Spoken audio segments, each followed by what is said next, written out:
Okay, and we will get started. So hello, my name is Graeme Boushey. I'm director of the Jack W. Peltason Center for the Study of Democracy here at the University of California, Irvine, and I'm professor in the Department of Political Science and in the Master of Public Policy program here at the University of California, Irvine. I want to welcome you to today's election in review. Although we should say that 2 weeks following the election, we are still understanding the results of this election as they come in. And it is true that there is more uncertainty about American politics and the quality of democracy today as there has been in any recent election. We are in a period of considerable concern about the quality of our democracy and the outcome of the election and what it means for our future. But what today's presentation is going to be is a discussion of what we've learned about the 2020 election and what it implies for the quality of American democracy. As I'm sure many of you have now learned, this was an unprecedented election. We had historic turnout for both President Donald Trump and his challenger, Vice President Joe Biden, each setting records for the popular vote turnout for any presidential candidate in any election in recent history, and more votes for president in over 100 years in terms of percentage vote cast for the participants in the election. So we had an unprecedented turnout in the election, enthusiasm not just with one party, but with both parties, and with it considerable animation over both the presidential election and the outcomes of congressional and ballot elections at the state level.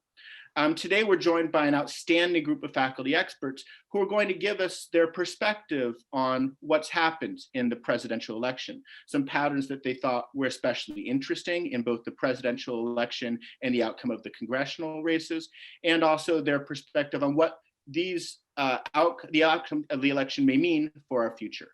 We're going to be joined by Professor Marty Wattenberg, expert in US elections, turnout, and presidential elections in American politics, Davin in the Department of Political Science, Professor Danielle Thomsen in the Department of Political Science, an expert on Congress and gender and politics, and Professor Michael Tesler.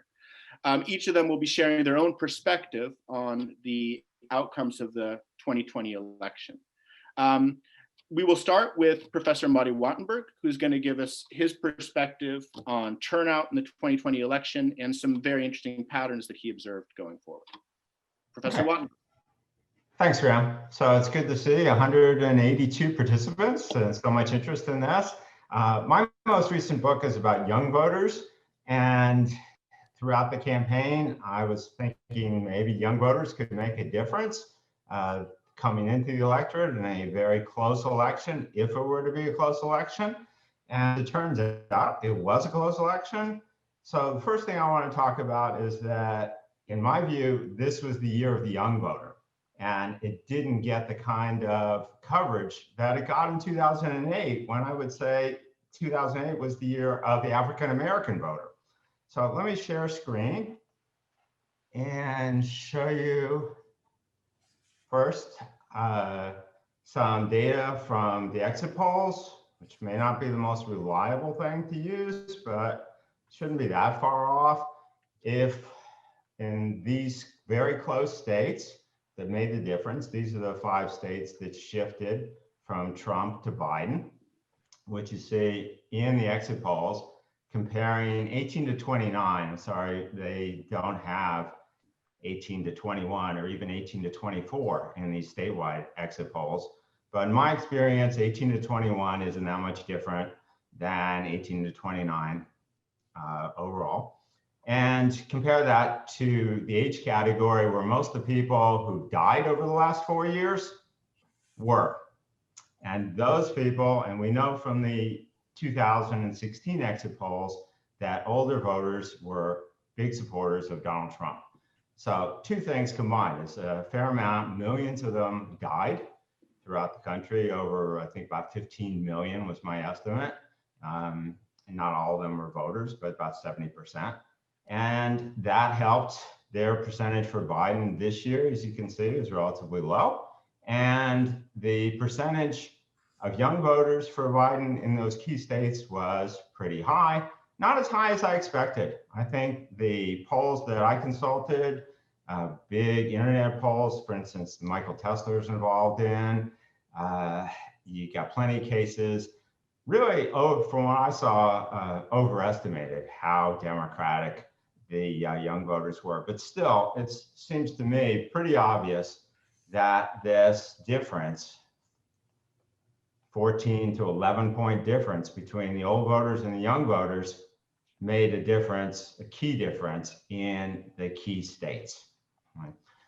And if we were look throughout 50 states, which the AP Votecast study has, what you find is that this difference is consistent through red states, deep blue states, and so forth.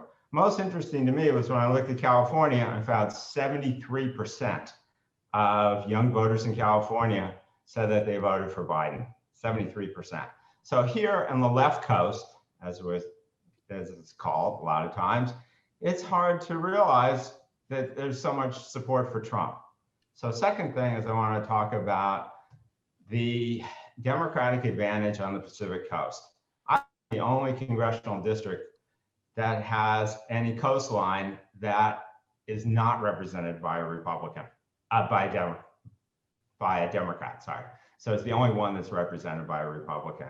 And you can see this is a trend that's really gone along for a long time. All these years are good Democratic years. 1998, 2008, 2018 were all Democratic wave years, one way or the other. And throughout that period, what you saw is the Democratic seats getting to a point where the Democrats have a 46 seat advantage in 2018, which this year they lost some of them, including my district, the Newport Beach, Huntington Beach district. But the difference is 39 seats. And so one of the big reasons for why the Democrats maintained the majority in the House is the Pacific Coast. And it completely offset the House margin in Confederate states. 11 Confederate states had 94 Republicans, 45 Democrats. In 2018, the Pacific Coast margin was even greater than the Confederate state margin for the Republicans. So then let's turn quickly to the Senate, and I'll show you one thing that I've been following over the years from my textbook is seats held by the Democrats in the 11 states of the Confederacy, starting in 1969. And you can see that the lines really cross between 1993 and 1995, the key election, the 1994, November 1994 election. And ever since then, Republican seats in the Confederate states of the South have gone up, up, up. And my projection is 20 Republicans, 2 Democrats for 2021. We know it's going to be at least 18. And the Georgia Senate race, I know, is on a lot of minds. I would say odds are very strong, in the Republicans' favor. So that's my last thing, is to show you some real hard data from Georgia. And Georgia, as the New York Times Upshot pointed out today, and they have some really good numbers about African-American turnout that they have, which even goes through 2020, which I'm not sure how they got that, but they got it. It's not on the web right now. But this is some information I compiled from the 159 counties in Georgia that put it up on the web. That's all the counties, they're all required to do it. And I look at age turnout relationships. And what you see is in November of 2018, there was these blue bars. It's a pretty good relationship between turnout, and that's calculated as turnout of voting age population, calculated by the census. And I can tell you, Stacey Abrams, her percentage of the vote was 48.8. I did some calculations. If turnout among age groups had been equal, and these are actual records, there's no survey error. They're actual counts from the actual records, because it's a public matter whether or not you voted. It's totally private how you voted, but it's public if you voted. And Georgia is very good in releasing these data. So had Stacey Abrams been successful in equalizing turnout among age categories, she would have won with 51.3% and avoided a runoff. Now, you can watch a very good documentary called All In on Amazon Prime. And it's almost all about African-American turnout and minority turnout. And that's just fine. That's her thing. But I think there was only one time in an hour and 42 minutes she mentioned young people. And so what I'm getting at here is, you know what? She should focus a lot on young people because that could have made a huge difference. Now, the other bar is the runoff in 2018. And there was a runoff. It wasn't for Stacey Abrams. It was for Secretary of State and the Public Service Commissioner, which is also a statewide office in Georgia. And there you see what happens when you have runoffs is turnout rates decline, and they decline specifically. Young people went from 30.5 to just dropped off, 5.1. Old people are much more regular voters. They're always there, they're always voting. And if turnout among all age groups had been as in the runoff for Stacey Abrams' gubernatorial race, she would have fallen to 45.6 as opposed to 48.8. So what the Democrats have to be worried about is this fall off among young people that were big supporters of Democratic Senate candidates. And so that is, to me, the big reason why I would say that they're a clear underdog. It's not to say that they can't win. You know, I would say, like, if the Rams are in the Super Bowl, I'd say they're clearly going to be the underdog. But, you know, I'm going to watch it. And they, of course, should try. And, of course, the Democrats should try. But I think the odds are very much stacked against them. So with that, thanks very much. I'll yield back the balance of my time, if any. Thank you very much, Marty. We'll move over to Davin Phoenix, the Department of Political Science. Good afternoon, everyone. There's a lot of ways I was thinking about addressing this and feeling a little paralyzed in the moment as we're all still kind of processing mentally and emotionally this election season. But I wanted to lock in on interrogating some comments that were made as we were right on the verge of declaring a Biden victory in decisive states.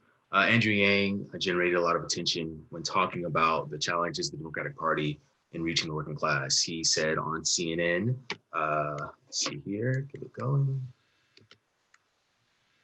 Wait for it, here we go. I had this experience countless times on the trail. I'd say, hey, I'm running for president, to a truck driver, a retail worker, a waitress in a diner. They'd say a party, I'd say Democrat, they'd flinch like I said something negative. There's something deeply wrong with working class Americans have that response to a major party that's theoretically supposed to be fighting for them. You have to ask yourself, what's the Democratic Party been standing for in their minds? He'll go on to answer that question.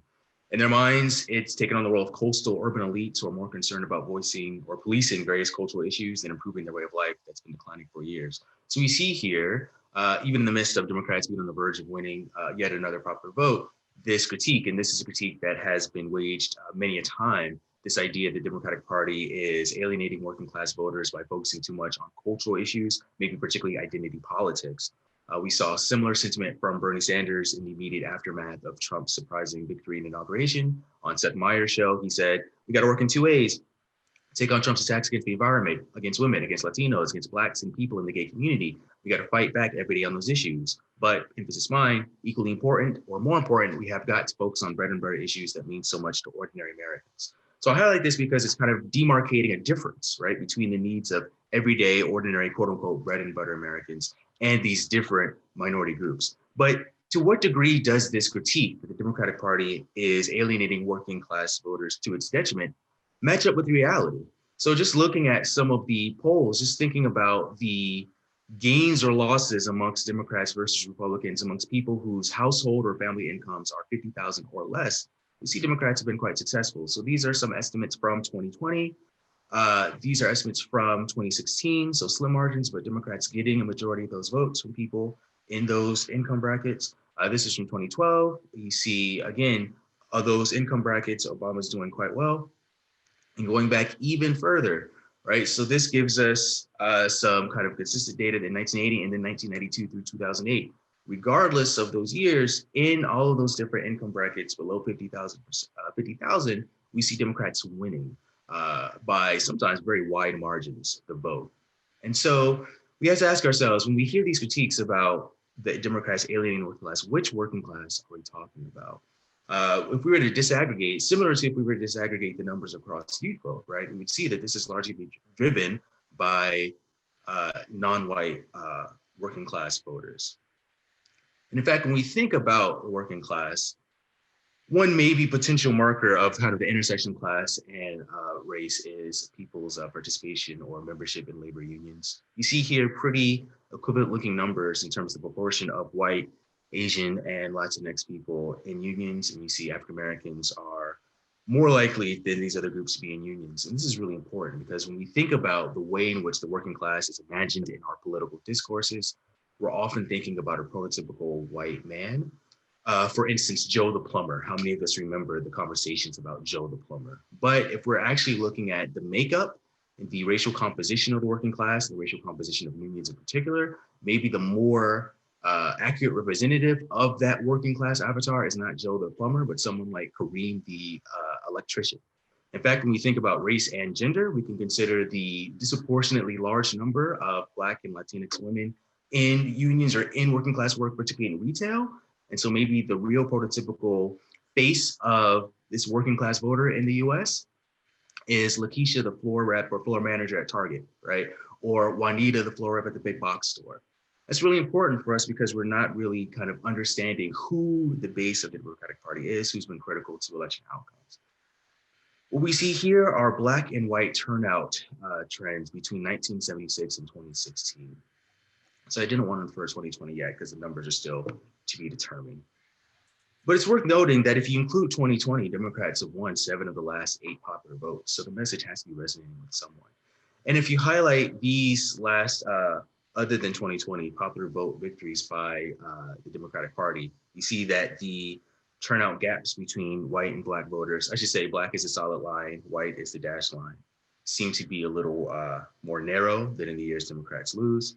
And sure enough, that's the case, right? So going back to 1976, in those Democratic popular vote victories, the Black-white gap's about 5.8. In those losses, the Black-white gap's about 8.2.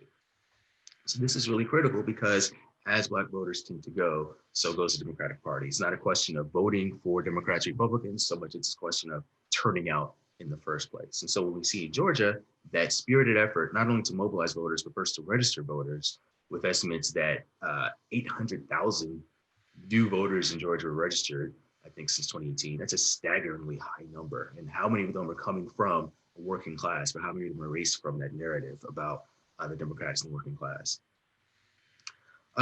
This is a narrative that's really gone back quite a ways.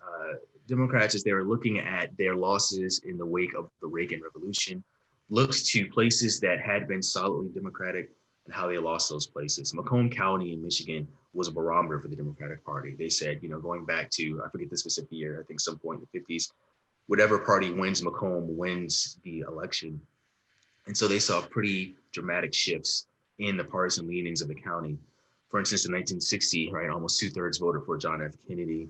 Just 20 years later, 2/3 vote for Ronald Reagan. So Democratic Party leaders did polling and not just polling, but focus groupings and interviews of people in Macomb County. And they realized just how much the Democratic Party's increasing association with Black voters was being viewed as a liability amongst many white voters, particularly in suburbs like Macomb County.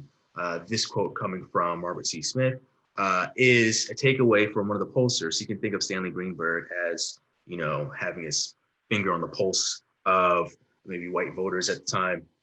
And he's talking about the reasons why people that had typically been voting Democratic were no longer doing so. These Democratic defectors express a profound distaste for Blacks, a sentiment that pervades almost everything they think about politics. Blacks constitute an explanation for their vulnerability and almost everything that has gone wrong in their lives. Not being Black is what constitutes being middle class. Not living with Blacks is what makes a neighborhood a decent place to live. These sentiments have important implications for Democrats as virtually all progressive symbols have been redefined in racial and pejorative terms. And so when we see the continued insistence that the Democratic Party is alienating working class, which they might not say it explicitly, but they're talking kind of specifically about white working class voters. We have to unpack that and understand how long the Democratic Party has been operating on the basis that their association with Black people turns away white voters. Now, what's important to understand is the degree to which that idea and the attempts to distance themselves rhetorically or via policy from association with Black voters doesn't seem to match up with the reality in which Black voters are a critical and importantly vital part of the Democratic base. And so what are some of the takeaways? And I think these will bleed into some of the issues we can address in the Q&A. You know, I know now a lot of you want to talk about like the challenges to democracy, which are really important and not untethered from the ways in which race is marginalized or excluded from our policy debates. Imagine the working class in exclusively white terms is inaccurate and self-defeating. The disconnect between how we discuss party politics and this reality has consequences for the ways in which people are mobilized, the ways in which an ensuing administration, such as the Biden administration, perceives the basis to which they should be more or less responsible. And it really shapes governance by altering in really critical ways some of the current gripping policy debates and issues. I didn't say identity politics, but look, it's all identity politics, right? And so when we think about the current kind of conversation or debate around student debt forgiveness, you have to consider the ways in which this is being framed as us versus them, and whether the them is explicitly laid out or not. You have to consider the ways in which this is a racialized issue, with students of color, primarily Black and Latinx students, incurring more student debt and having higher interest rates, right? And so when we think about the question of, well, is this incurring the resentment of people that paid off their debts? Let's think about the racial composition of people that are more or less likely to pay off their debts. When we think about COVID relief, right, and what many people might claim is a rather paltry set of measures provided to people in the midst of this kind of historical pandemic, we again have to consider about the interaction, right, of class with race here. Who are more likely to be essential workers, who are more likely to be devastated by the disproportionate toll of COVID in their communities, and who's more likely to be seen within the eyes of our elected officials as needing or deserving of aid.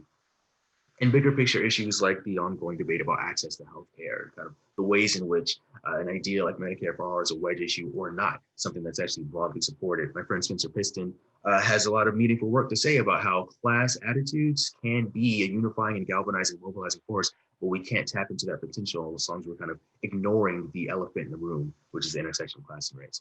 I will end there. Thank you, Davin. Again, please keep your questions coming in the question and answer session as they come to you. And we will now move on to Professor Danielle Thomsen, who will be talking about the congressional races in the 2020 cycle.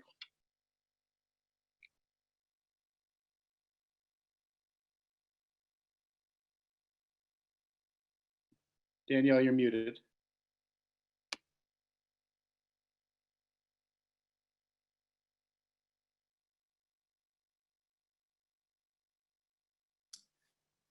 There we go. Are we working now? Okay. So I want to thank Graeme for the opportunity to be here and for organizing this great panel. I study congressional elections and gender and politics, and I've been collecting data for many years on the kinds of women who run for office, and more recently I've been moving into the realm of money in politics. So today I'm going to talk with you about two main topics. Okay, first is the record number of women that were elected to the upcoming 117th Congress. I'm going to go through a few different topics. So first, the historic number of Republican and Democratic women who ran for office, and then step back to earlier in the election cycle and talk about primary victory rates. And then I'm going to discuss a little bit about the types of districts that Republican and Democratic women represent. For some reason, my number 2 is a number 1 here as well. So the second thing that I'm going to cover is the record amount of money that was raised in congressional elections in 2020. The main takeaway that I'm going to get across is that the top fundraiser wins almost all of the time. But there's a couple of caveats with 2020 and a small number of cooked toss-up seats that I'm going to talk about as well. Okay, so two topics, women in Congress and the record amount of money. Okay, so stepping back to earlier in this cycle, we saw a record number of 583 women candidates who ran, and I'm only going to be focusing on the US House of Representatives today.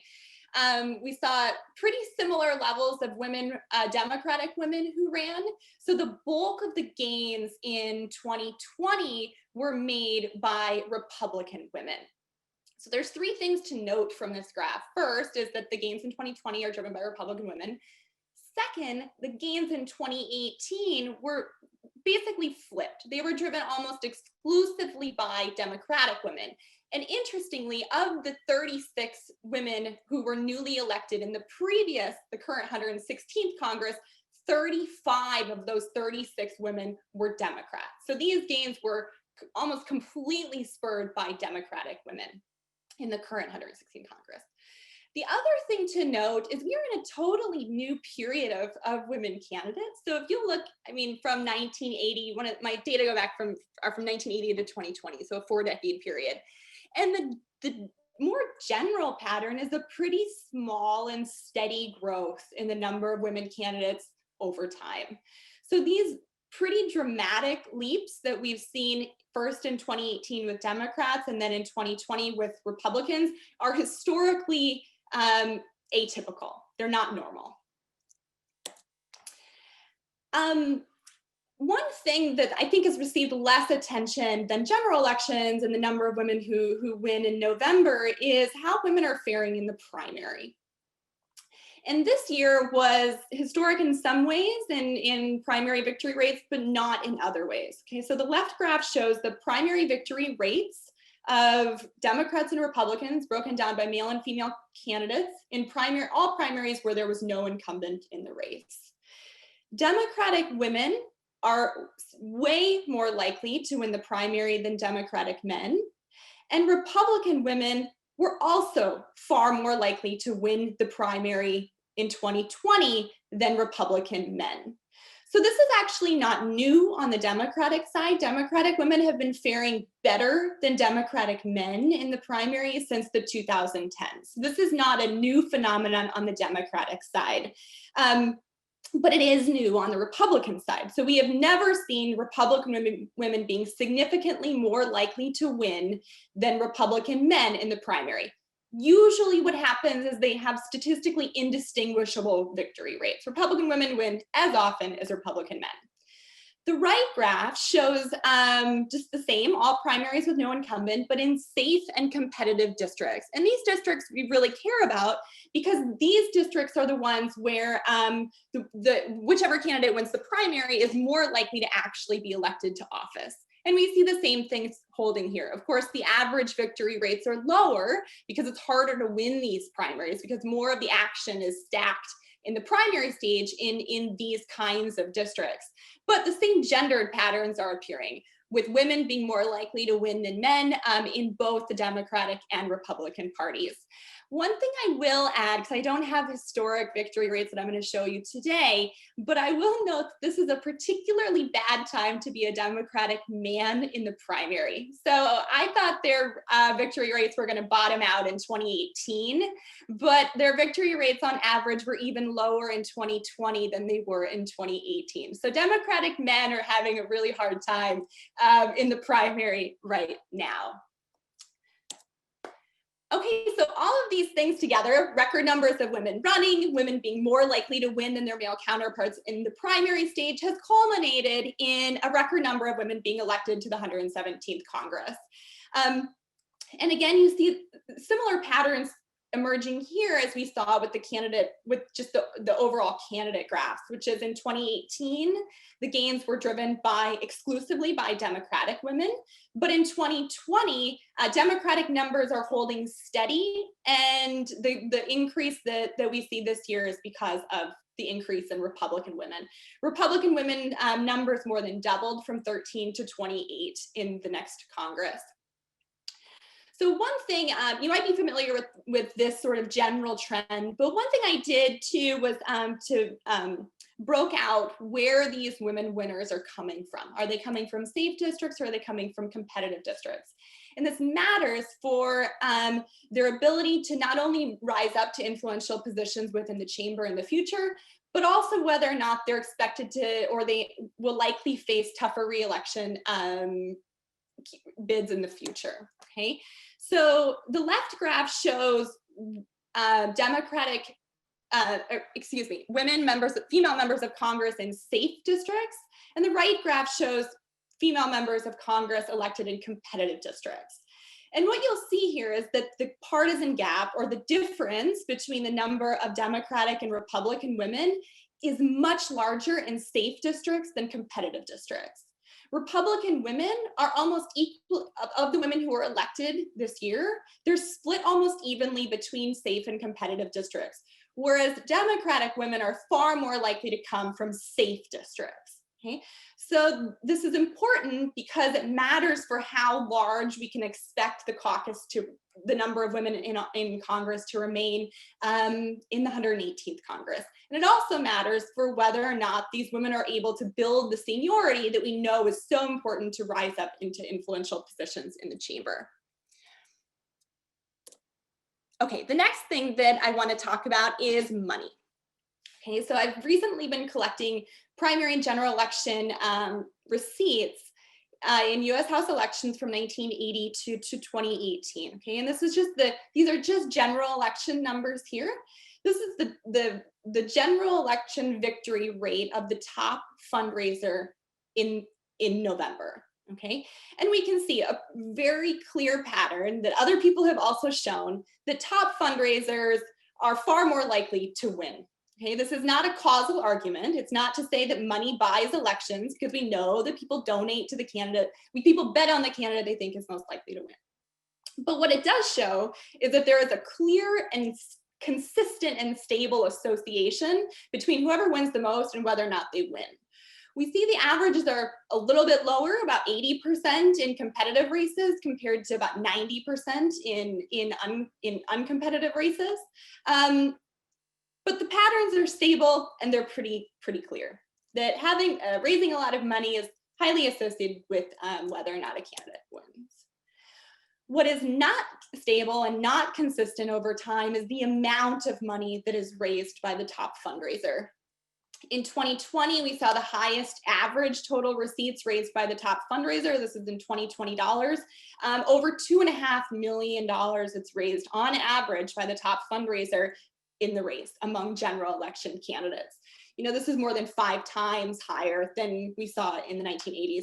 Interestingly, candidates are raising more in pre-primary fundraising today than general election candidates raised in the 1980s and 1990s overall. Okay, so the amount of money has just exploded in congressional elections and presidential elections as well.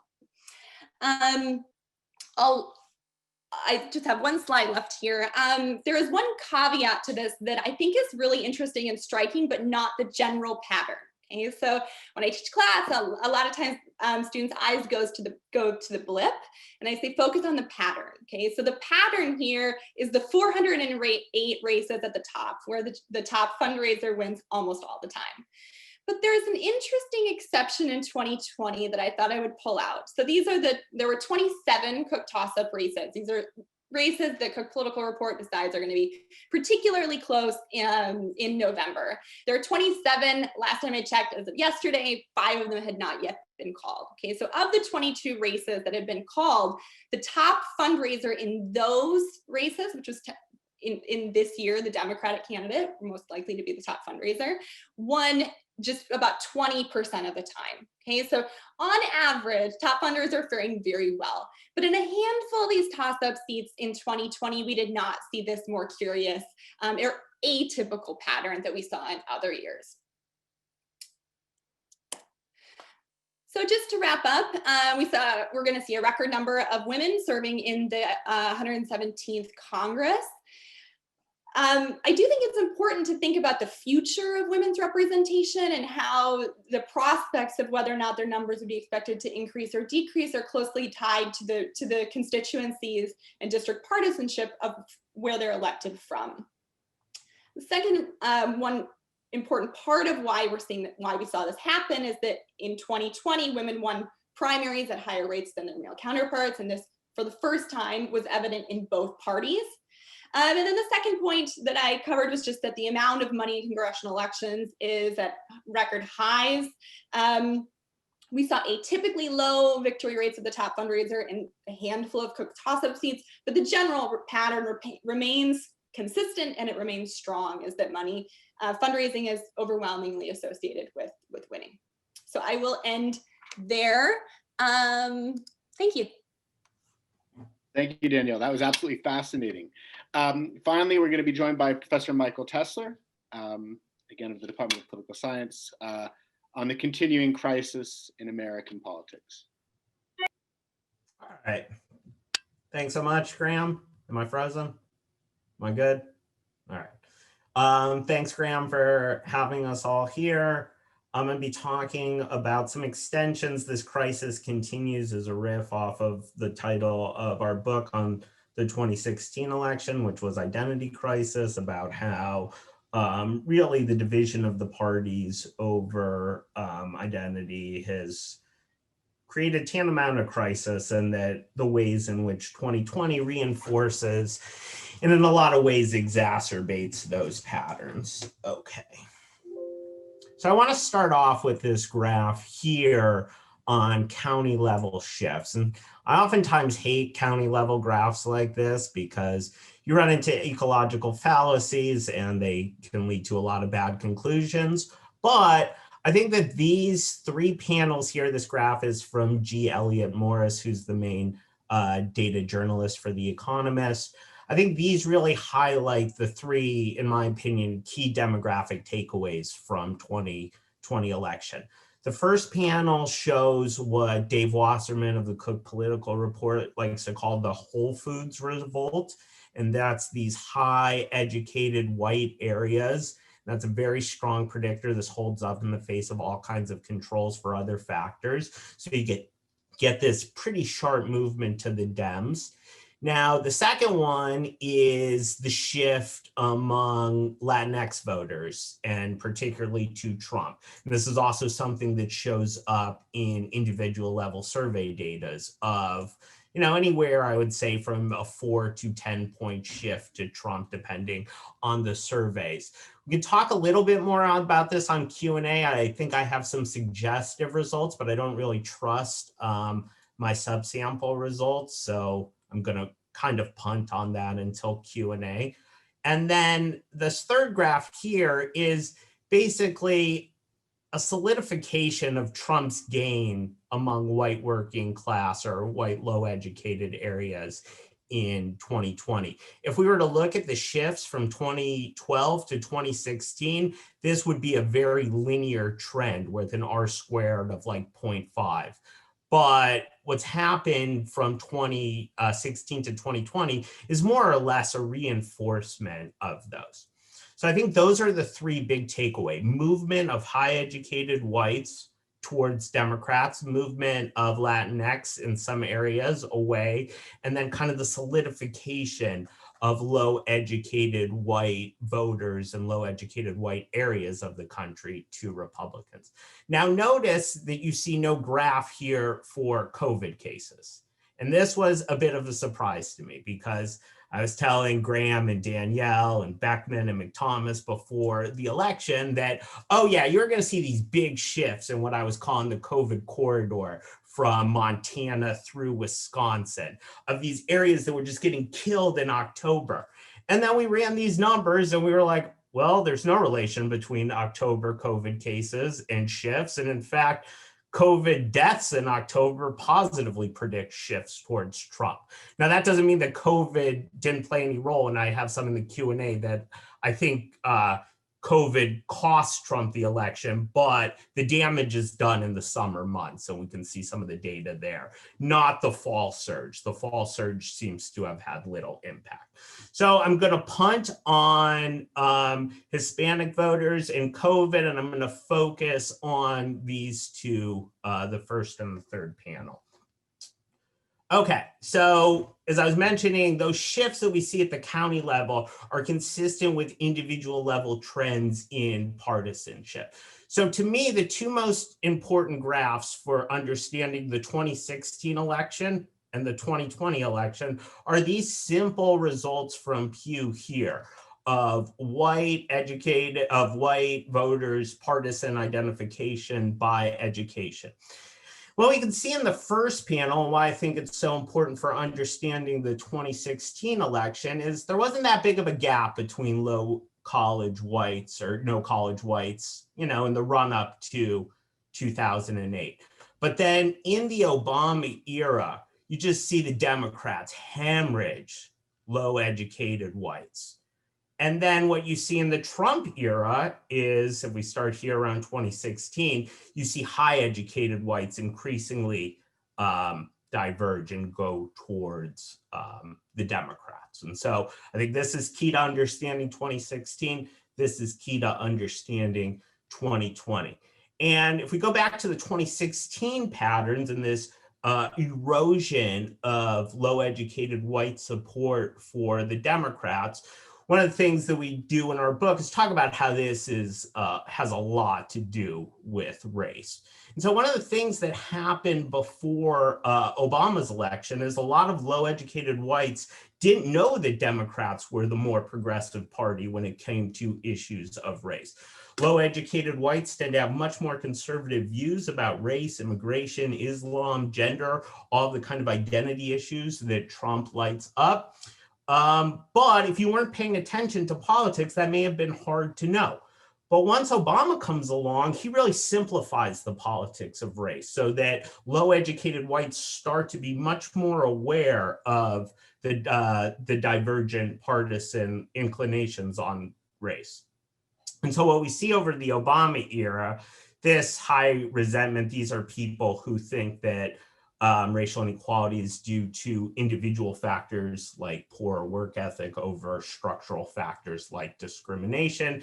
And we see these high resentment, low educated whites really start bailing from the Democrats in the Obama era. The second graph here as a proxy of how common anti-Black discrimination is. So as the politics of race simplify, you see erosion of low-educated white support for Democrats, but that's particularly among these whites with higher levels of racial resentment.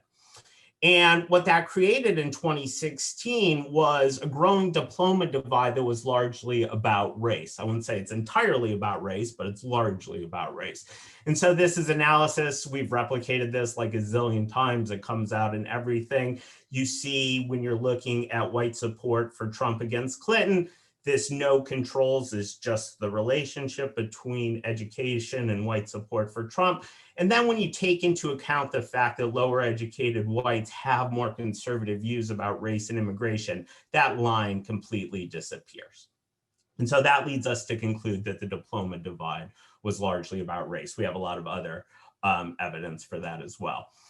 What about economic anxiety, you ask? And so this is going to build on a lot of the points that Davin made. So one of the things is just, you look at kind of the trends, you look at where the vote shifts occur, and it's racial considerations that are doing much more of the work than economic kind of anxiety. Now, this doesn't mean that economics is nowhere to be found in this, and I think that this picks up on some of Davin's points.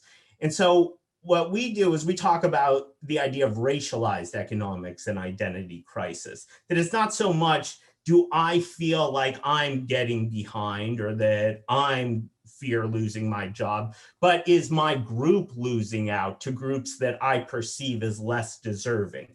And this becomes the central cleavage of the 2016 election.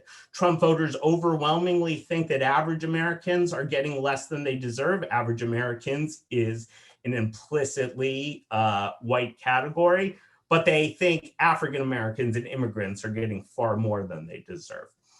The other thing on economic anxiety is that one of the things we were able to show is that it's not economic anxiety that's driving racial resentment. It's racial resentment that's driving economic anxiety in the Obama era. And so before Obama, you don't have economic views biased by racial attitudes. And then in Obama's time, you start to see economic views strongly influenced by race, with the racially resentful becoming the most anxious about the economy. And that's a complete reversal of what's going to happen in the Trump era. And so in the Trump era, you're going to see now it's the most racially resentful who are the least anxious about the economy. These graphs here are from a 538 piece I did during the summer. And what you can see is the economy, which we know falls off a cliff in the coronavirus recession, but in 2016, Republicans universally think it's bad. Democrats think it's pretty good. Then Trump takes over. Republicans think it's all good. And then coronavirus happens, and then they quickly readjust. And that this also has to do with white identity. And so this perceived discrimination against whites in 2016, if you thought whites faced a lot of discrimination, you thought the economy sucked. But in 2020, at a time when the economy objectively sucks, you start to see the exact opposite take root. And so the upshot of this, and I think this is getting something Davin was getting to, is that the old adage, it's the economy, stupid, doesn't apply to Trump and Obama. This is consumer sentiment. Every single president, when we disaggregate by term, has a pretty sharp relationship with consumer sentiment and how popular they are. But for Obama, no relationship. If anything, it's a little negative. And the same with Trump. So we see economic views completely divorced from how popular the president is.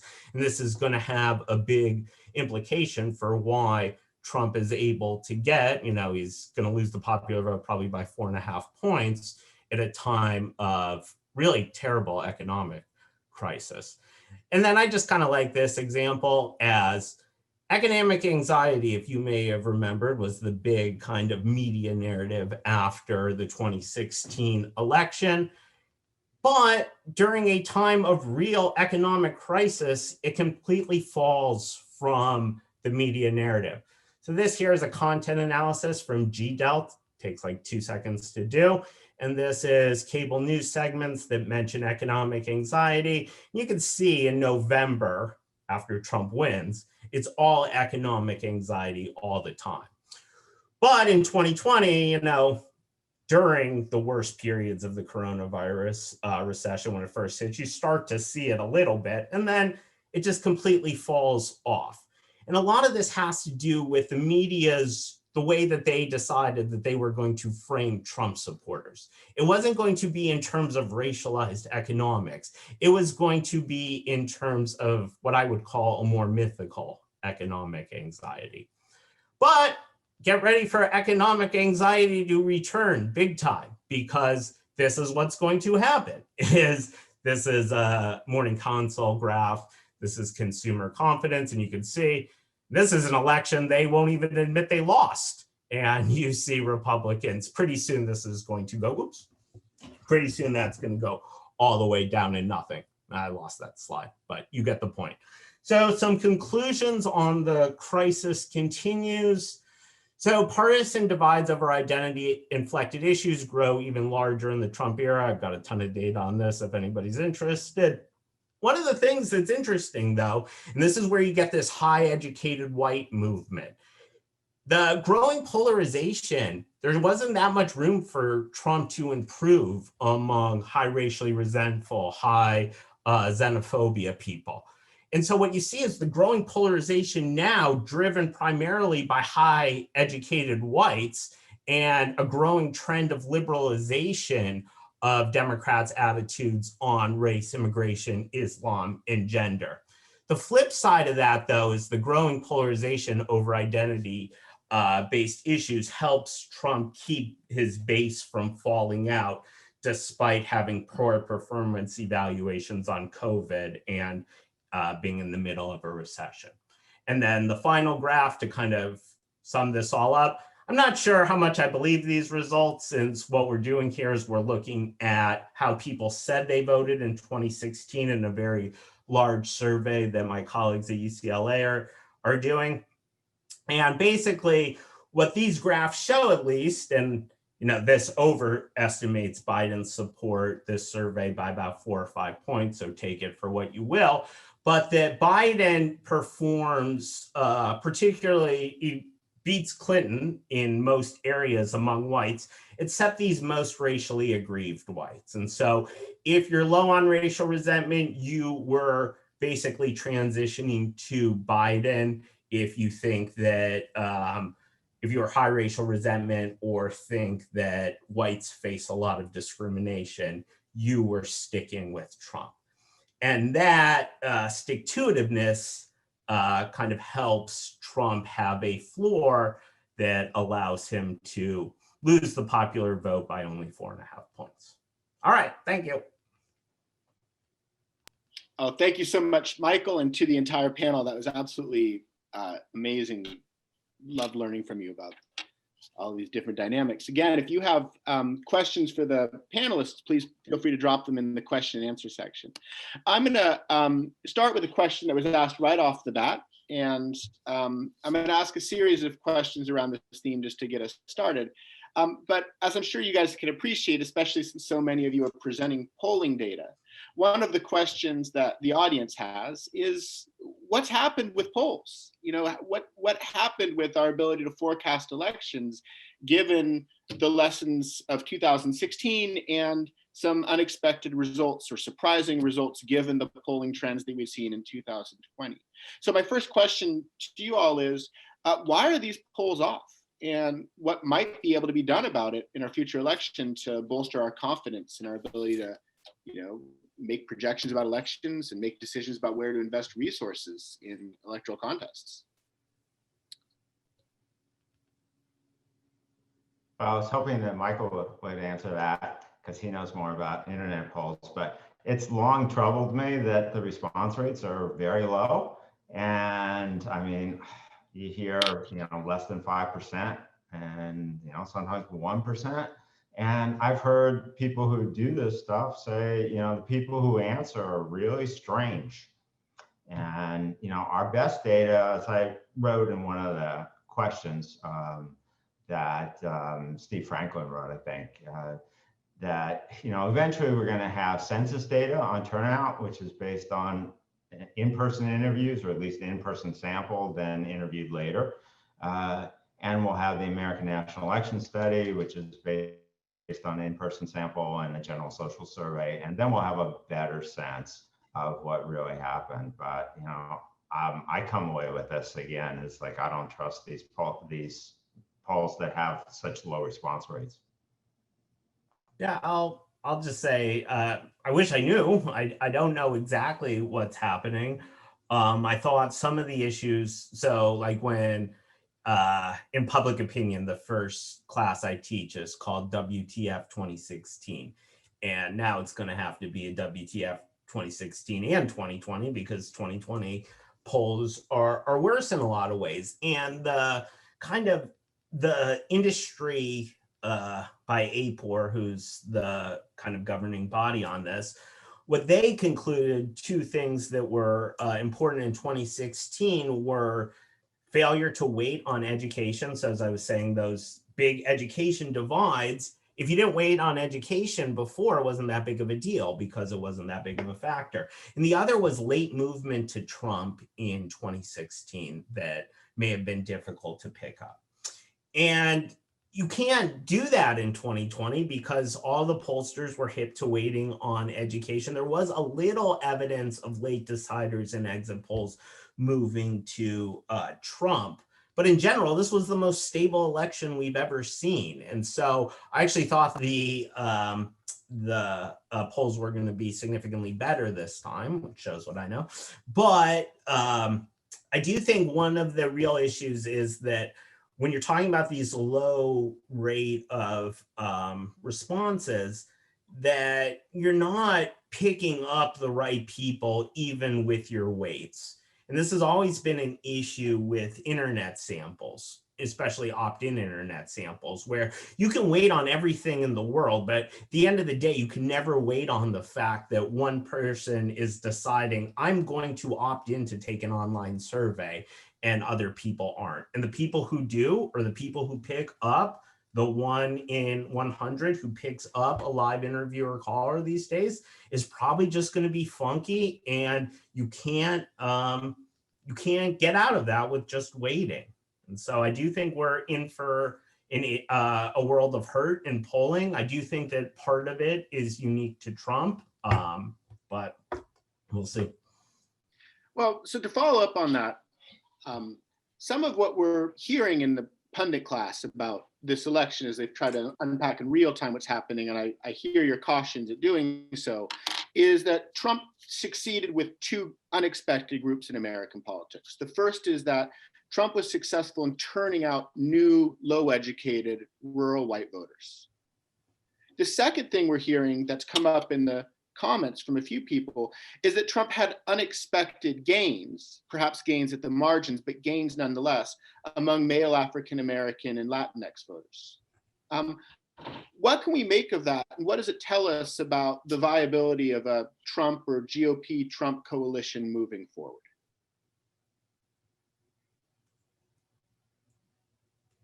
I'll add a couple of thoughts. So one thing that I think is important about the polls point is that there was a lot of variation in how much state polls were off. So some were pretty good and close, and others were less so. And Charles Stewart, who's a professor at MIT and studied voting behavior a lot, he had a really nice graph on where polls were most likely to overestimate Democratic support. And he showed, and this was based on really early data, so I'm not sure if it's changed as data as vote totals were updated, but that in conservative states, in the most Republican states, they overestimated Democratic support the most. And so I think that this is also important and relevant to your question now, which is that we aren't groups, the groups that you're talking about are not behaving in this way everywhere. And so we saw some patterns in Southern Florida, some patterns in Southern Texas, some patterns in Arizona, and they're different, and I think that is relevant and important for pollsters to also keep in mind, as well as us as we're sort of discussing the election. Yeah, I think those are really, really important points. And I think I'll just add super briefly, try to be brief. I think the purported gains amongst Latinx and Black men for Trump really just highlights the often underexplained or often ignored ideological variation within both of these groups. And so there's two things I want to highlight here. When we think about the Latinx vote, we're very often framing them as a sleeping giant, right? Which in my book I highlight. We've been using that discourse for a long time to talk about this group, completely ignoring the variations in, and one of the Q&A questions got at this, like generation status, right? Familiarity with not just racial politics, well, not just politics, but politics of race in the US, right? Religiosity, right? And the degree to which some of the appeals, maybe not of Trump specifically, but of the GOP party can be appealing to different people that actually are religiously conservative, even if by and large people that are even evangelicals of color aren't conservative.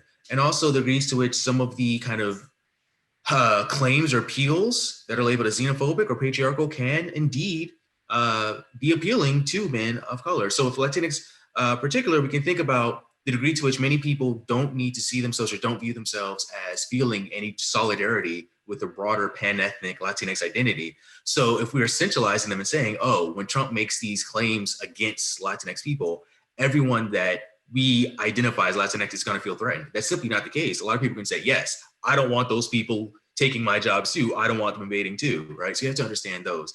And kind of similar for African Americans, right? There's much more ideological diversity than vote choice would imply. And so I think we can see a lot of people that might have felt a different level of pressure to kind of not voice their support for Trump in 2016, feeling a little bit more coverage since he's an incumbent now and not just a prospect. So I think we have to understand how this is pushing at the fissures of this presumed solidarity within these groups, but also we can't make that be the headline when the headline is not just surges in turnout, but huge unanimity of support for the Democratic candidate being the decisive factor in these battleground states, right? So we really need to think about the nuance with which we address those gains in the context of overwhelmingly large numbers of both of these racial groups voting for the Democrat. Can I follow up on that with some data that reinforces Davin's point? So again, I don't know how much I trust this data. Well, I trust this data. This comes from oversample of Latinos in the American National Election Study. But one of the things that's important when Davin talks about, not everybody is as high identifier or views everything through a group, strong a group prism. One, we see variation. This is Hispanic identity, and this is vote in 2012. And we see variation in how strongly you identify with your ethnic group, but we also see pretty strong correlation between high identifying Hispanic Americans and support for Obama in 2016. This made it hard in 2012. This made it hard despite Trump's many overt racist appeals targeting the Latinx community. It made it harder for Clinton to expand on Obama's vote share because of this group over here.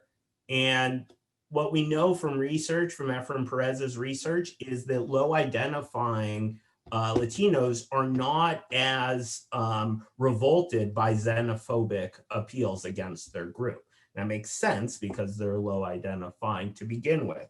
And so this issue kind of continues. We don't have that great of data yet on identity among Latinx in 2020. So this is from UCLA Nationscape. One proxy is perceived anti-Latino discrimination, and about a quarter fall in each one of these cells. And at the low cell of low identity or low perceived discrimination, you see pretty close to a 50-50 split.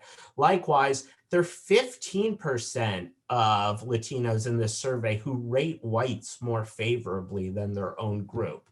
And this group supports Trump. They support him just barely, but they're still a pro-Trump group. So to me, when we talk about vote losses, we have to look at identity strength and not think of the Latino vote as a monolithic vote. There are lots of different Latino votes, and they vary by strength of identity. Thank you, Michael. One of the questions that's come up a lot in discussion is, a constant theme of frustration with the administration of the current election, concerns about how votes are being counted in this country, the variation across states for elections, the corrupting influence of money in the elections. So this has come up time and again in the audience questions. And I wonder, Marty, Danielle, you both spoke of, themes of election reform, of the corrupting influence of money in politics, or not Danielle, the corrupting, but the influence of money in politics. What are the possibilities for election reform, either on the campaign finance end or in voting registration and participation? What are some of the opportunities and what are some of the barriers we see moving forward that might address some of the concerns we've seen in this election cycle? Well, quite simply, had the Democrats, or should the Democrats, by a big upset in Georgia, have control of the Senate, then the possibilities would be pretty good. HR 1 was the top priority of the Democratic majority in 2019. That's why it's called HR 1. And the Democratic platform continued to support that in 2020. Every Democrat voted for it in the House. It was dead on arrival in the Senate. Had the Democrats won 52 seats in the Senate, as a lot of people thought would happen, then it would probably pass. They'd probably exempt it from the filibuster. Same thing with Voting Rights Act. President Trump has said, if you pass stuff like this, no Republican will ever be elected again. I think he overestimates how the partisan impact of this, but I don't think any Republican is going to vote for it anytime soon.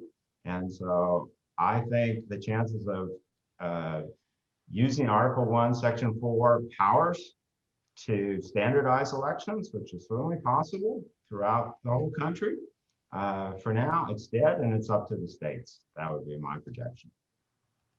And Marty, Danielle, before you answer, Marty, you had mentioned HR 1 as being sort of the centerpiece of the Democratic coalition's reform proposal moving forward. What were some of the things they were thinking about targeting with both HR 1 and the John Lewis Voting Rights Act? What are some of the things that Democrats would do if they had power to, solve some of the problems from their perspective that we saw in 2020 election and actually decades before? Well, election registration. So there would be automatic voter registration required of all states. Right now, there's 15 states that have it. I suspect it will probably go up. Some of those states are Republican states. They have automatic voter registration in Georgia, by the way, which is one of the reasons why turnout increased in Georgia. Election day registration for people who aren't on the rolls for some reason or other can vote on election day. That would be required. Mail-in ballots required from all states. The chance to check your mail-in ballot online and to fix any problems in your mail-in ballot, all those things were in HR 1. Missing in HR 1 was election day as a holiday, but that's in the Democratic platform this year, and I suspect they would have thrown that in there too. And then there's campaign finance reform was in there, which I always figured they'd pass it, but the Supreme Court would probably rule all that stuff out. I don't think they would have had a chance of ruling out the election reforms in terms of administrative reforms, because Article 1, Section 4 seems pretty clear to me. So, Danielle, you want to say something about that? Yeah, so I'm quite pessimistic about campaign finance reform for the reasons that Marty just said. A lot of emphasis is on Citizens United, but I am increasingly convinced by Ellen Weintraub's redirection towards Buckley versus Vallejo, and that's actually where attention should be given. She makes a very convincing case for that in a lot of writing that she's done. But one thing that I will say, I've been reading a lot about, like earlier, I think spending limits would be really great and would decrease the amount of money that's in politics. I depart a little bit from political science research on this because a lot of political scientists are more skeptical about the influence of money as a corrupting or corrosive influence in politics. The more data I look at, the more I think this is misguided. And I think that the sheer amount of money in politics today is a totally different animal from the 1980s and the 1990s and even the early 2000s. And I think that this is a serious problem, both in terms of who is willing to run for office. So who thinks that this is a possibility for them, how accessible they think that the political sphere and public sphere is, as well as the degree of competition that ensues, because money is heavily advantaged towards one candidate in a race. So the disparity between candidates in terms of the amount of money they raise, I think hinders the kind of competition that we value in a democracy. So I'm a little apart from political scientists on this more and more as I look at the data. But the early 20th century, we did actually have spending limits. So there was no FEC to track disclosures, and so it was unenforceable. But like the amount of money in today's dollars that those limits were like a couple $100,000. And like imagine a world where the limits of spending in a congressional race would be a couple $100,000. I think that would be a better world for us to live in. Thank you so much. Michael, you hinted at having some speculative insights to offer about the impact of the COVID-19 epidemic on the outcome of the election. 2 days ago, the Washington Post was reporting that not only, were Republicans, claiming that COVID had a negligible impact on their outcomes, but rather they were arguing many in the Midwestern GOP coalition, that their approach to the COVID-19 epidemic actually led to their successful outcomes in congressional races and in some presidential races at the state level. So, since you've teased us, what is your takeaway on the impact of COVID-19 on the outcome of the election? And to all of the panelists, what does it say to you about the relative stability of Trump's approval rating from 2016 to now, given the attribution of the COVID-19 crisis to his presidency, given his widely perceived as sluggish, ineffective response to the COVID-19 epidemic? How do we explain the stickiness of this president's approval numbers? And what does it say about the responsiveness of the American electorate to events and their ability to hold incumbents accountable for their performance in office? So Michael, I'll lead with you, and then if you all need me to revisit that question, I can do so. Yeah, no, I think that that's a great question, and I'll be the first to admit that I thought that Trump was going to lose by more. I thought he was going to lose to 8 to 10 points because of COVID and particularly the fall surge. But I want to go back. That's different, though, than saying that COVID didn't do anything. Oops. And so, I want to go to this graph here, which this is from the UCLA Nationscape. So starting at the end of March, they ask every week about Trump's COVID approval. And at the very beginning, this is when Trump was behaving somewhat like a normal leader of the world. No, I won't even give him that, but he did have a declare a national emergency and was, at the end of the March, was extending government shutdown and economic shutdown. And when he was behaving somewhat like a regular leader, he has a positive COVID approval. And then what you start to see is, remember, during this time, he's also saying that it's going to go away at the Easter miracle. And then as time goes on and it becomes pretty clear in the late spring and early summer months that, oh no, COVID's here for a long time, his COVID approval starts to fall off a cliff. And as his COVID approval falls off a cliff, his job approval dips. This is also during the Floyd protests, so it's hard to disentangle causality in these months. But I do think that this is when the election is lost, in these months right here. During a president's re-election year, you typically see increased approval, and we do see that near the end. But it tends to kick in and not be going down in these key summer months before the election. And that, notice that as you do see here, this is the week that Trump himself gets COVID over here, and you do see a dip there, but it pretty quickly rebounds. And so, he takes his lumps in the summer, but by then it's pretty much sunk in. So if you disapprove of Trump's COVID performance, that's probably something that's set in the summer months and difficult to affect afterwards. And why that's so important in the summer months is because if we look at June of election year approval rating, and this is all elections, and these are only with incumbent running, you see a very striking linear trend, and you see 2020 very well predicted. It's not well predicted by the economy at all, but it's very well predicted by approval. And so June approval is when COVID's eating his lunch. And then finally, this kind of transitions data. Again, make of this what you will. It's all endogenous, so whatever. But I do think it's a bit suggestive in that you see these are Trump voters from 2016. And among those most concerned about COVID, you are seeing pretty significant defections from Trump.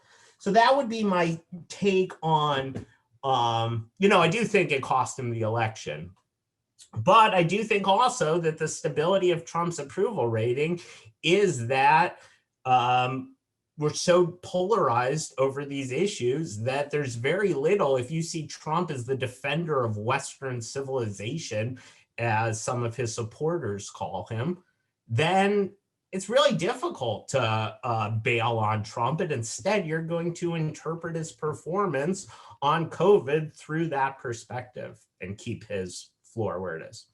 All right, that's my take. Thank you, Michael. You know, we have time for maybe 3 questions, and I do want to tell the audience that many of the things you've raised that we're not going to be able to get to today are things that we've been thinking about. For example, some have asked what we should make of the GOP's down ballot success relative to Trump's losses, and perhaps does this amount to a repudiation of Trumpism, which we will get to in these last 3 questions. But what I'm going to do now is ask a final research-based question to Danielle Thomsen, and then lose friendships in the department by asking you guys to speculate, but the audience demands it, and it might be cathartic. So Danielle, something that I'm really interested in and have been fascinated by, both from reading your research and also watching the 2018 and 2020 elections, Katie Porter's ascendance, and then you know, with the GOP's successes with female candidates in our local races, is what the shift in the gender composition of Congress may mean for its functioning. What will the 117th Congress look like? What are the ways that increased representation of women in our legislative body shape polarization, shape the agenda, shape the types of issues that Congress is going to be passing? Yeah, thanks for the questions, Graeme. In a lot of ways, actually, is the short answer. So with respect to polarization, I don't think so much. So it used to be the case that the Republican women in Congress were moderates. And so as the party shifted right, this had a disproportionate effect on the Republican women who were serving at the time. But the Republican women who are in office today are a totally different crop of women, and they're ideologically indistinguishable from their male counterparts. So in terms of polarization, I don't think that the election of these Republican women is really going to matter all that much. One sort of fun fact is that of the Republican women serving in office today, only one of them was elected before 2000. Whereas Democratic women have retained a lot more women in office over the years, and that's why we see so many more Democratic women as committee chairs. So these 6 committee chairs were elected in the late 90s and early 2000s. The Republicans don't have this kind of bench, I would say, in office. But with respect to the policy impact, that's a really interesting question. And I mean, in a lot of ways, it varies over time. So the moderate women who were in office in the 90s, they had a totally different kind of policy impact. But there's than we would expect the Republican women to have today.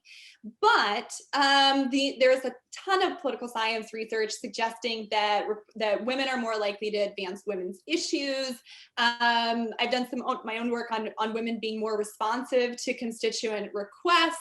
I read a new paper that's unpublished showing that women provide more policy details in the bills that they draft than men. And so even if you use things like whether or not women are more likely to sponsor women's issue bills than men, which we know, the kinds of women's issues bills that women sponsor versus the kinds of women's issues bills that men sponsor are different in the content of their legislation.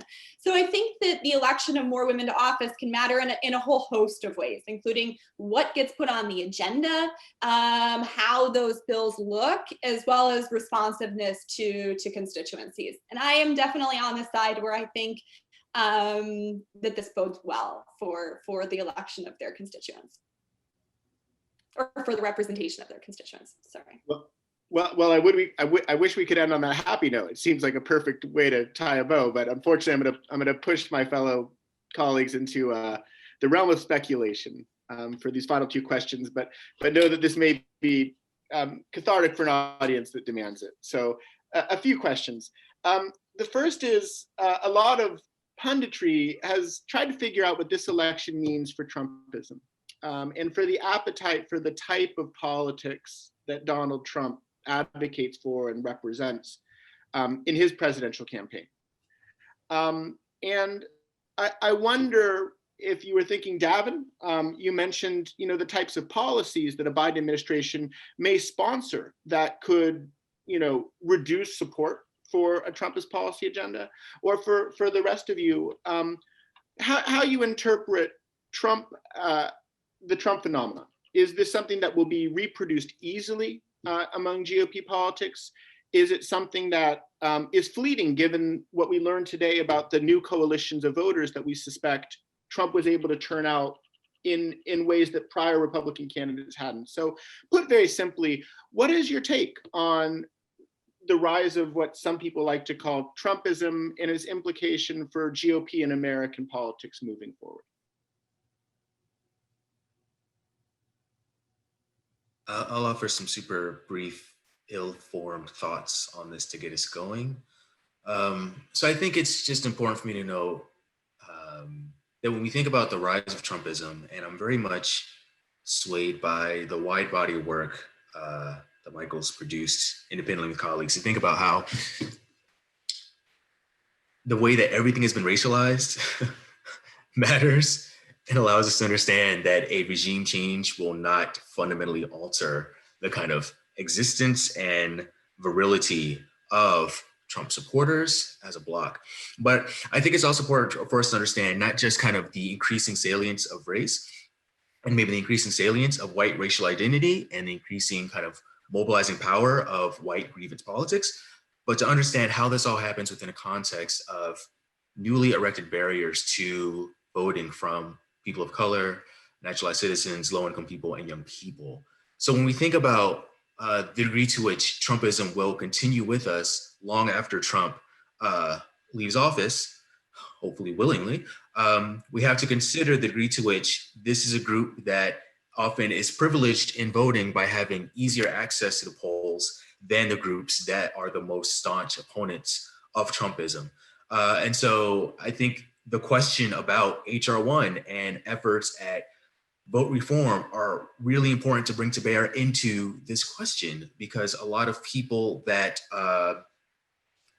want to staunchly oppose Trumpism in terms of the substantive policy agenda, and also kind of the ideas, the patriarchal, racist, xenophobic ideas that can't be untethered from Trumpism, they have harder time getting to the polls. And even when we talk about the impact of COVID on the election, we have to think about what degree the proliferation of mail-in ballots made it easier for many people to cast ballots than it was for them 4 years ago.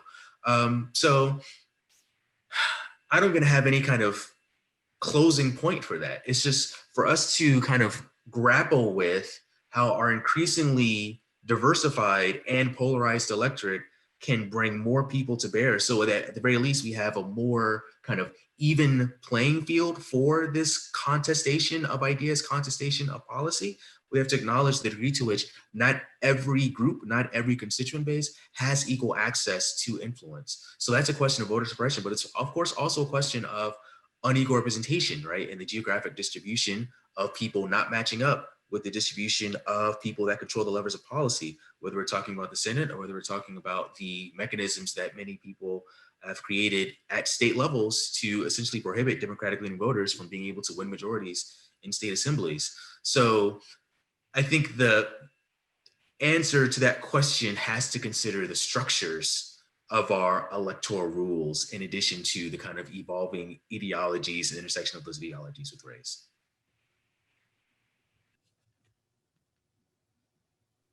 Thank you, Davin.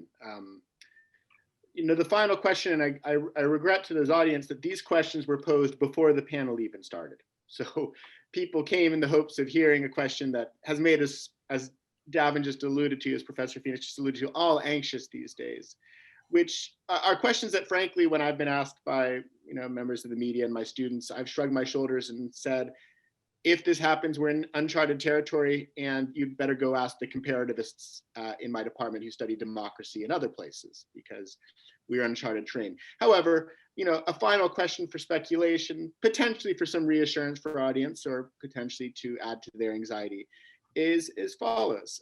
How should we view the GOP elites, meaning Senate and House of Representative leaders, reluctance to encourage the president to accept the outcome of this election? And what happens in our politics if a president continues to question the results of the election or come January 20th refuses to leave office? Again, we have panels on election law in the law school here that may provide more satisfactory technical answers to this question, but did any of you have anything you could say to either how we should interpret the GOP's behavior right now, or how we should think about Trump's potential refusal to leave office? Which I will, since I'm asking the question, say, I continue to think that the pressure is coming to bear on the president to step back. However, as a final discussion, did any of you want to take a stab at that? Well, I cheated and looked at the news a few minutes ago, and it says McConnell says there will be an orderly transfer of power, and he's waiting for the votes to be certified and the Electoral College to meet. And I think after that, all will be well, remain calm. And if that doesn't turn out to be true, then I start to panic after the Electoral College meets. But I think the Senate will take action on this. Well, I agree that Joe Biden is going to be president on January 20th, whether Trump likes it or not. But I do think that the behavior of Republicans is beyond concerning. That what we're seeing is that it takes a profile and courage to say that the guy who got way more votes is the president. Like, where are we? Like, you saw some of what Obama was saying on 60 Minutes, like, we're in a really bad place. And I think why we're in such a bad place is because it's actually in Republicans' rational interests to behave the way that they're doing. Because on the one hand, they have a terribly unpopular policy agenda that, you're not going to get a majority of people on board with supporting the type of policies that the Koch brothers want and that Mitch McConnell wants. And so how do you help? You unite that faction with the Trumpist faction. And those two together are a competitive party, especially given their advantages in the Senate. There are now advantages in the Supreme Court. And so it is hard to extricate yourself from Trump if you're one of the Senate Republicans, because you can't extricate yourself from his voters. And so I think that that's always the tension. And I think it's problematic because Republicans are incentivized to be anti-majoritarian authoritarians, basically. And I don't know where that leaves us. Well, it's gonna leave us, Professor Thomsen. Well, I was also thinking when you were talking about, so I was also thinking about Obama's 60-minute interview. I mean, none of this is ideal, right? Like, none of this is precedented, none of this is ideal, but in a week, my guess is like people will be stepping in line, and that this will all be over. But none of that is to say that this is the most, that this is the right way, or that this is, ideal. I will just say that when you have the Senate Judiciary Chairman pressuring a Secretary of State to get rid of legally cast votes, what is that? Where are we as a country when that is happening? And so just because Biden is going to take over and eventually people will say, yeah, the dude with the most votes is president, the guy with the most electoral college, doesn't mean that we shouldn't be scared out of our wits about what is happening and what the incentive structure is for the Republicans to continue on this path. Because I do think that the incentive structure is increasingly for them to carry on this path. And I'm scared that we won't be able to do anything about it. And one thing I'll add too is that the margin of victory should not be relevant, but that's fortunate that it ended the way it did. But that is also an embarrassing state that we're in, where the need to win by a lot in order to just take power. Well, with that, what I'd like to do is thank all of the panelists, the broader audience for logging in today. And what I want to say to those of you who are watching, is that you're actually seeing something I think is remarkable and interesting, which is that many of the questions you have about the viability of American democracy, how to read what's happening in front of us, are questions that are of real concern and interest to our faculty who've spent their lives studying these questions. Sometimes political scientists can be a fairly sober-minded bunch, not prone to alarmism, and that continues to be the case. And yet what we've seen for the past 3 or 4 years is increasing concern about how to read what's happening in American politics, being the erosion of established norms, political polarization, or the potential minoritarian design of long established political institutions. And there's real debate among my colleagues about how to read these signs and what it means for the future. If you follow our programming for the year to come, you'll see increasing efforts of my colleagues and I to have these discussions in open spaces, but also real efforts of people like Professor Thomsen, Tesler, Phoenix, and Wattenberg to produce some of the best research in the world on questions of concern to all of us. So thanks again to our panelists for doing this, and thanks to all of you for logging in and spending this lunch hour with us.